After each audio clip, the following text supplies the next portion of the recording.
नमस्कार दोस्तों, मेरे YouTube चैनल में आपका स्वागत है। नंबर 1, क्या बिहार चुनाव 2025 में एक बार फिर जंगल राज की वापसी हो रही है? नंबर 2, क्या नीतीश कुमार एनडीए से जल्द समर्थन वापस ले सकते हैं?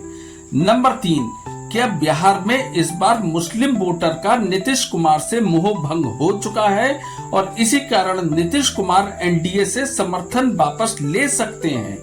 नंबर 4, क्या बीजेपी नीतीश कुमार को केंद्र में कोई बड़ा पद दे सकती है जिससे नीतीश कुमार मजबूर हो जाए एनडीए के साथ बने रहने के लिए?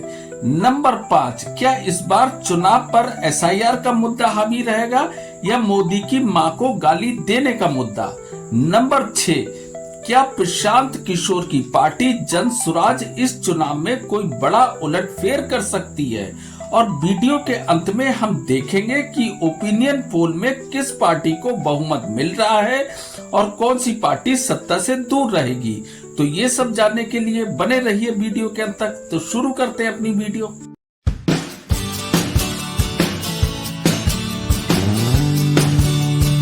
तो दोस्तों, बिहार का चुनाव इस बार इंडिया गठबंधन और एनडीए दोनों के लिए अपने अस्तित्व को बनाए रखने की लड़ाई बन गई है।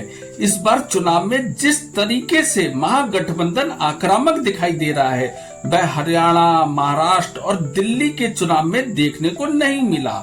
इंडिया महागठबंधन में एक दूसरे के धुरविरोधी भी एक साथ मजबूती के साथ जिस तरीके से रैलियां और जन अधिकार यात्रा निकाल रहे हैं उससे एनडीए में खलबली मच गई है और बिहार चुनाव में आपको एक नई रणनीति देखने को मिलेगी।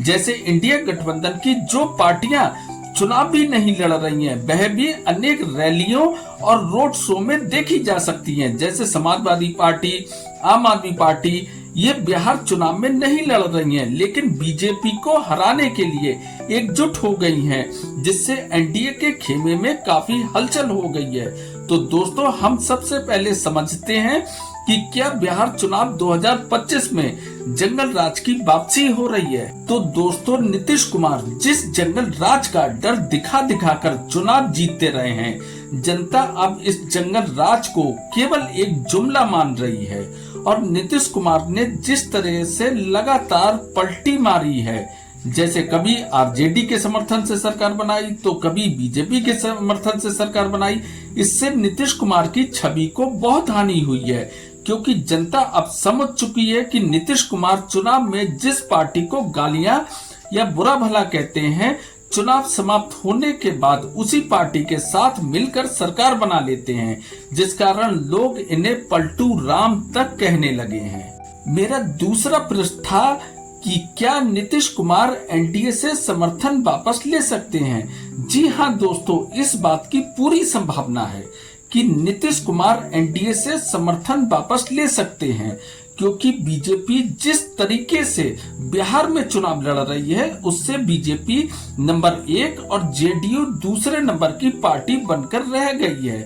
बिहार में जिस तरीके से मोदी की लोकप्रियता बढ़ रही है उससे बिहार में जेडीयू लगातार कमजोर पार्टी के रूप में नजर आने लगी है और क्योंकि नीतीश कुमार एक कुशल राजनीतिज्ञ हैं, इसलिए वह ये समझ चुके हैं कि अगर जेडीयू और बीजेपी एक साथ बने रहे तो आने वाले समय में जेडीयू का बीजेपी में विलय हो जाएगा और बिहार में बीजेपी का ही शासन होगा। जिस तरह से यूपी में बहुजन समाज पार्टी का अस्तित्व ही समाप्त हो गया, उसी तरह से जेडीयू का भी अस्तित्व समाप्त हो जाएगा और शायद यही कारण है कि नीतीश कुमार अपने अस्तित्व की लड़ाई में बीजेपी से समर्थन वापस ले सकते हैं।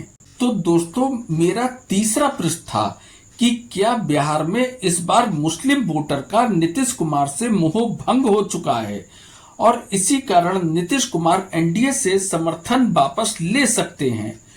तो दोस्तों, ये सच है कि इस बार मुस्लिम वोटर नीतीश कुमार से काफी नाराज हैं क्योंकि नीतीश कुमार ने बीजेपी से गठबंधन कर रखा है और मुस्लिम वोटर की सोच बीजेपी से बिल्कुल भिन्न है। मुस्लिम वोटर बीजेपी को एंटी मुस्लिम पार्टी मानते हैं क्योंकि बीजेपी ने कई ऐसे कानून बनाए जैसे 3 तलाक और हलाला को बैन कर दिया। इन कानून को मुस्लिम वोटर सीधे अपने शरिया के खिलाफ मानते हैं और राम मंदिर हिंदू और मुस्लिम के बीच काफी विवादित मुद्दा रहा है। इसका दोषी भी मुस्लिम वोटर बीजेपी को ही मानते हैं और अभी लेटेस्ट जो बीजेपी वफ बिल लेकर आई है उसने आग में घी डालने का काम किया है। इस बिल का मुस्लिम वोटर पुरजोर विरोध करते हैं और नीतीश कुमार का बीजेपी के साथ गठबंधन होने से मुस्लिम वोटर सीधे सीधे नीतीश कुमार को भी दोषी मानते हैं।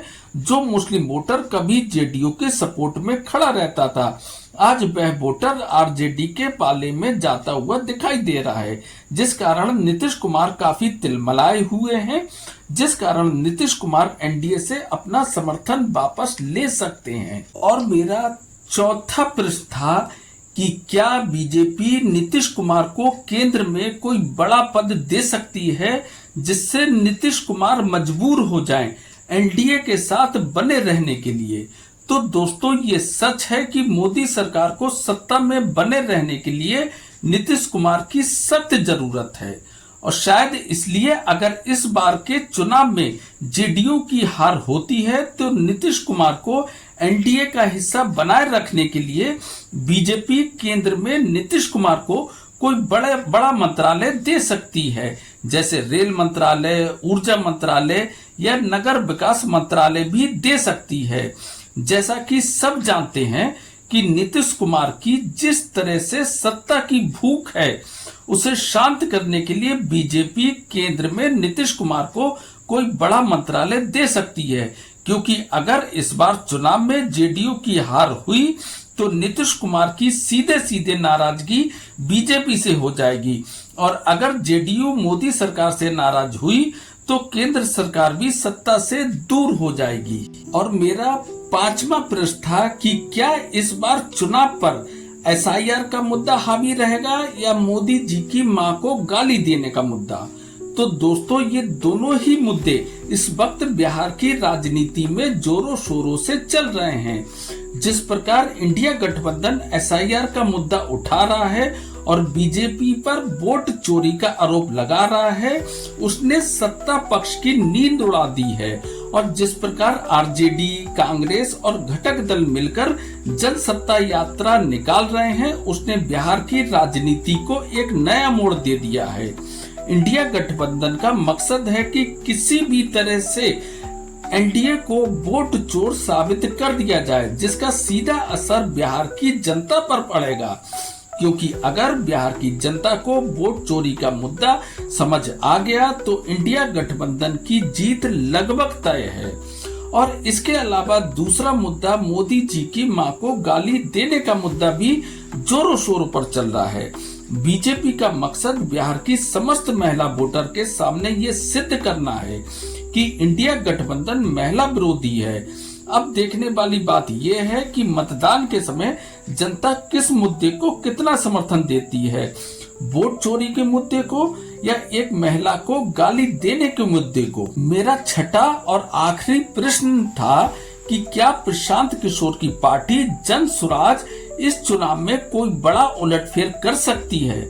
तो दोस्तों आज तक बिहार की राजनीति केवल दो धड़ों में ही बटी थी, आरजेडी या महागठबंधन, दूसरी जेडीयू या एनडीए। अब बिहार की राजनीति में एक तीसरी पार्टी का भी उदय हुआ है, जी हां, प्रशांत किशोर की जन स्वराज पार्टी के रूप में। अब बिहार की जनता के पास तीसरा विकल्प भी खुल गया है। तो दोस्तों जन स्वराज पार्टी को हल्के में नहीं लिया जा सकता, क्योंकि प्रशांत किशोर एक कुशल रणनीतिकार रहे हैं। उन्होंने कई पार्टियों को सत्ता का सुख चखाया है और जिस प्रकार प्रशांत किशोर की रैलियों में भीड़ देखी जा रही है वह एक तूफान की आहट हो सकती है। जिस प्रकार दिल्ली में आम आदमी पार्टी ने किया था, तो इस बार जन स्वराज भले ही सत्ता में आए या ना आए, पर बड़े बड़े राजनीतिक पंडितों का गणित जरूर बिगाड़ सकती है। और अब हम ओपिनियन पोल को भी देखते हैं कि उसके सर्वे के हिसाब से कौन सी पार्टी सत्ता में आ रही है और कौन सी पार्टी सत्ता से दूर रहेगी। टाइम नाउ जेबीसी की एक पोल के अनुसार एनडीए को लगभग 136 सीटें मिल रही हैं और महागठबंधन को 75 सीटें मिल रही हैं। यानी इसके अनुसार एनडीए एक बार पुनः सरकार बना रही है और सी वोटर के सर्वे के अनुसार एनडीए को 130 से 140 सीटें मिल सकती हैं और महागठबंधन को 70 से 85 सीटें मिलने का अनुमान है।